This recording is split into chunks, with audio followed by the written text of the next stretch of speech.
اچھا، آپ ہم نے یہ ڈسکس کر لیا کہ کس کو کرنی چاہیے، کب کرنی چاہیے، کیسے کرنی چاہیے.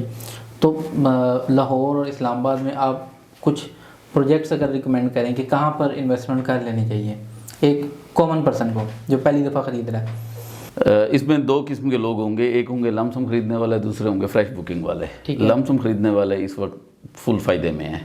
اچھا. کہ ان کو ریٹ ڈاؤن مل رہے ہیں 2 سال پہلے سے بہت کم ریٹ ہیں. ٹھیک ہے. اور جو نئے خریدنے وہ پھر اس میں ڈی ایچ اے، بیریا، اس طرح کی جو سوسائٹیز ہیں یہاں پہ انویسٹمنٹ کر لینی چاہیے. چھوٹی انویسٹمنٹ والے اگر جو قسطوں پہ لینا چاہ رہے ہیں، جو فریش بکنگ والے ہیں.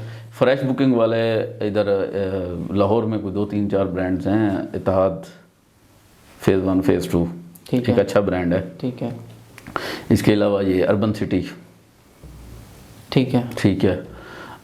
اس کے علاوہ باقی شرکپور روڈ پہ اس طرح کی کچھ سوسائٹیاں ہیں. ارمان گارڈن اگر ہم پنڈی اسلام آباد کی بات کریں، بلیو ورلڈ سٹی ہے، کیپٹل اسمارٹ سٹی ہے، روڈن انکلیو ہے، ڈی ایچ اے فیز 9 ہے، ڈی ایچ اے فیز 4 ہے. یہ وہ سوسائٹی ہیں جو آپ کو فریش بکنگ وغیرہ دے دیتی ہیں. ڈی ایچ اے میں تو خیر لم سم پہ ہیں، باقی یہ بلیو ورلڈ سٹی وغیرہ یہ انسٹالمنٹس پہ چل رہے ہوتے ہیں. تو یہ کچھ برانڈز ہیں جہاں پہ میں ٹرسٹڈ ہیں، اور یہ تقریباً کوئی میڈیا کرس لوگوں کے ہیں. ٹھیک ہے. اگر تھوڑے سے اپر کلاس میں جائیں، سپر اپر کلاس میں جائیں، تو پھر پارک ویو سٹی ہے اسلام آباد کا، بلکہ لاہور کا بھی پارک ویو سٹی ہے. مطلب اسلام آباد کا پارک ویو سٹی کی فیز 1 میں جو پلاٹ کا 5 مرلے کی ریزیڈنشیل پلاٹ 1,30,00,000 روپے کی انسٹالمنٹس پہ ہے وہ. اچھا. اگر انسٹالمنٹ کی بات کریں تو اس لیول پہ خریدنے والے پھر پارک ویو سٹی خرید لیتے ہیں. مطلب یہ چیزیں ہیں. اور اسلام آباد میں اگر لم سم پہ کوئی انویسٹمنٹ کر رہا ہے 50 لاکھ 60 لاکھ کروڑ 2 کروڑ والی، تو اس کے لیے جو پرفیکٹ انویسٹمنٹ ہے وہ سی ڈی اے سیکٹرز میں ہے. ٹھیک ہے. ٹھیک ہے. سی ڈی اے سیکٹر سیو ہے. اگر کوئی 10-20 لاکھ 8-10 لاکھ والا ہے تو پھر وہ کوآپریٹو سوسائٹیز میں جا سکتا ہے یا پرائیویٹ سوسائٹیز میں جا سکتا ہے. تفہیم بھائی، ہم نے سوسائٹیز کے مختلف پہلوؤں سے بات کر لی، کہاں کرنی چاہیے، کیسے کرنی چاہیے، کس کو کرنی چاہیے. تو اس پر بھی بات کر لیں کہ کہاں انویسٹمنٹ نہیں کرنی چاہیے یا کن سوسائٹیز میں نہیں کرنی چاہیے. اچھا یار، کن سوسائٹیز میں نہیں کرنی چاہیے اس میں اگر میں برانڈز کی بات کروں، اگر لاہور یا لاہور کی ارد گرد کی ہم بات کریں تو اس میں اومیگا ریزیڈنشیا ہے، بدنام زمانہ برانڈ. اسی اور اومیگا جیسی خصوصیات کی حامل باقی اتنی بھی سوسائٹی ہیں. وہ ہمارے لیے ایک بینچ مارک کی حیثیت رکھتا ہے. اچھا، اس میں یہ اپنا تھیم پارک نام کی ایک سوسائٹی ہے، اس میں بھی کچھ ایسے معاملات ہمیں معلوم ہوئے تھے. اچھا، ہر وہ سوسائٹی جس کے آفس میں جا کر آپ کو لگے یہ بالکل بیچ رہے ہیں، صرف آپ کچھ بھی معلومات لینا چاہیں تو وہاں بیٹھے ہوئے کاؤنٹر پہ بیٹھے ہوئے بندے کو نا آپ کو اس کی ایک اس کی اسپیسیفک ٹون ہوتی ہے، اور وہ صرف آپ کو بیچنے کے چکر میں ہوتا ہے. آپ کو کوئی معلومات نہیں دے گا، کچھ نہیں دے گا. وہ صرف ایک رٹے رٹائے 2-4 جملے ان کے پاس ہوتے ہیں کہ جنت کی کھڑکی اس کے اوپر سے کھلتی ہے، یہ جنت کی دودھ کی نہر کا واٹر فرنٹ ہے ادھر. مطلب اس ٹائپ کی کچھ باتیں ہوتی ہیں. اور ہاں، بس اسے تیل کے کنویں نکلیں گے. مطلب اس ٹائپ کی کچھ چیزیں ہوتی ہیں. یہ 3-4 اور ادھر اگر کاؤنٹر پہ 4 بندے بیٹھے ہوں، چاروں ایک ہی لائن رٹ رہے ہوتے ہیں، رٹی ہوئی ہوتی ہے، اور وہی آپ ان سے کوئی بھی سوال کریں گے جواب ان کا ایک ہی آئے گا. تو ایسی جگہ سے آپ بچیں.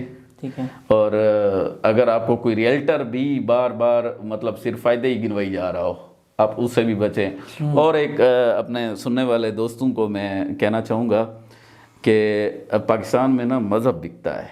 مذہب کے نام پہ ہم کچھ بھی بیچ دینا وہ بکتا ہے. اسلامک ٹچ بکتا ہے. اچھا، اس اسلامک ٹچ میں آپ کو لوگ ریئلٹرز، اگر میں اپنی برادری کی بات کروں تو بڑی بڑی داڑھیوں والے نظر آئیں گے. ان کے قومی مذہبی رہنماؤں کے ساتھ تعلقات ہوں گے، پیران پیر شیخان اعظام کے ساتھ ان کی تصویریں ہوں گی، اور وہ کچھ انشاءاللہ بسم اللہ الرحمن الرحیم اس طرح کی کچھ جگالی کرتے ہوئے آپ کو ملیں گے. ایسے لوگوں کے حلیے پہ نہیں جانا. آپ نے اس چیز جو وہ بیچ رہے ہیں اس کو انالائز کرنا ہے. اس کو یہ نہیں کہہ رہا کہ یہ سارے لٹیرے ہوں گے، لیکن یہ ضرور کہہ رہا ہوں کہ آپ نے اس پوری جو اپنا پروڈکٹ بیچ رہے ہیں اس کو انالائز ضرور کرنا ہے آپ نے. مطلب کبھی میں بات کرتا ہوں، بلیو ورلڈ سٹی والے سعد نذیر صاحب ہیں، وہ آج کل خلافت بیچ رہے ہیں. مطلب وہ خیر وہ خلافتی بہت پرانے ہیں. ان کو موقع میڈیا پہ اب ملا ہے تو وہ مطلب خلافتی اب انہوں نے وہ نعرہ لگانا شروع کر دیا ہے. خلافتی وہ کوئی مطلب شاید بچپن سے ہیں، وہ جن پیر کے وہ مرید ہیں، وہ پیر صاحب بھی خلافت کے اسی طرح کے نعروں کے حوالے سے بہت مشہور تھے. تو کہنے کا مطلب یہ ہے کہ آپ ان کی خلافت کے نعرے کی وجہ سے آپ نے بلو ورلڈ سٹی میں بالکل بھی پلاٹ نہیں لینا. اگر کوئی آپ کو ان کی خلافت کا یہ نعرہ دکھا کر بیچنے کی کوشش کرے تو آپ نے بالکل نہیں لینا. آپ نے اس کو پورا انالائز کرنا ہے, ریشنل بیسس پہ انالائز کرنا ہے. اگر آپ کو وہ سمجھ میں آ رہی ہے چیز تو خریدیں, نہیں تو نہ خریدیں. بلو ورلڈ سٹی کی ایگزامپل دینے کا مطلب صرف اتنا ہے کہ میں خود بلو ورلڈ سٹی بیچ رہا ہوں. آپ نے میرے سے اس کی چیدہ خصوصیات بار بار سنی ہوں گی کہ یہ بن رہا ہے, گھوڑے بن رہے ہیں, گھر بن رہے ہیں, یہ کر رہے ہیں, وہ کر رہے ہیں, مطلب یہ سارا کچھ. اور یہ ساتھ یہ بھی سنا ہوگا کہ میں کہتا ہوں کہ یہ لانگ ٹرم انویسٹمنٹ ہے, یہ بھی آپ نے سنا ہوگا. اور اس کے جو بھی دوست مجھ سے ان باکس میں رابطہ کرتے ہیں ان کو پتہ ہے, ان کو اچھی طرح اندازہ ہے کہ میں اس کے پروس اینڈ کون دونوں ہی تقریباً بتا دیتا ہوں. اچھا, یہ ہوتا ہے پرفیکٹلی انالائز کرنے کا طریقہ چیز کو. آپ نے سعد نذیر ہو, سعد نذیر کے ابا جی ہوں, کوئی بھی ہو, XYZ کوئی سوسائٹی بیچ رہا ہے, سوسائٹی کے علاوہ کچھ بھی کوئی بزنس کر رہا ہے, آپ نے اس کی داڑھی, اس کے سر پہ امامہ, اس کی کوئی نسبت دیکھ کر کچھ بھی نہیں خریدنا.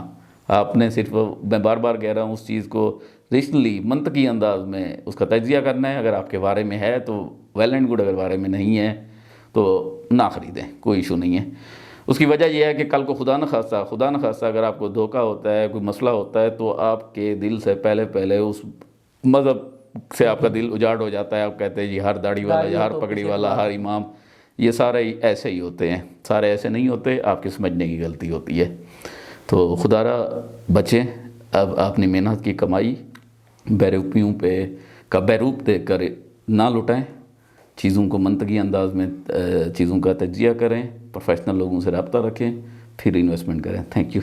جی ناظرین, یہ تھا آج کا پوڈ کاسٹ. بھائی تفہیم احمد کے ساتھ ہم نے بہت ہی ہاٹ اور دلچسپ موضوعات پر گفتگو کی.